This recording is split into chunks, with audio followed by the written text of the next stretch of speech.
సోదరులకు నమస్కారాలు.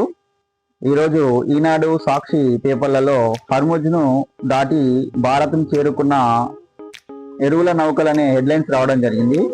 సో ఇందులో డిఏపి మరియు యూరియా రావడం జరుగుతుంది. సరే, యూరియా మనకు ఎంతో కొంత మనకు అందుబాటులో ఉన్నప్పటికీ డిఏపి అనేది చాలా కొరతగా ఉంది. మరి ఎంత డిఏపి వస్తుంది, మనకు సరిపోతుందా లేదా అనే విషయం ఈ వీడియోలో తెలుసుకుందాం.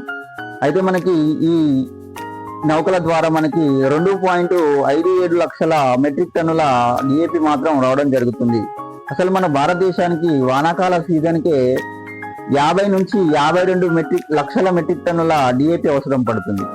అదే మన తెలంగాణకి వచ్చినట్లయితే మనకి 1.12 నుంచి 1.14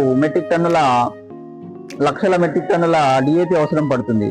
మరి చూడండి, మనకు అక్కడ ఆ నౌకల ద్వారా వచ్చింది కేవలం 2.57 లక్షల మెట్రిక్ టన్నులు మాత్రమే. సో ఈ నౌకల నుంచి వచ్చినప్పటికి కూడా ఈ డిఏపి మనకి కొరత అనేది చాలా ఉండబోతుంది. కాబట్టి రైతు సోదరులు ఇది గమనించుకొని మీరు ఈ ప్రత్యామ్నాయంగా డిఏపి ప్రత్యామ్నాయంగా ఉన్న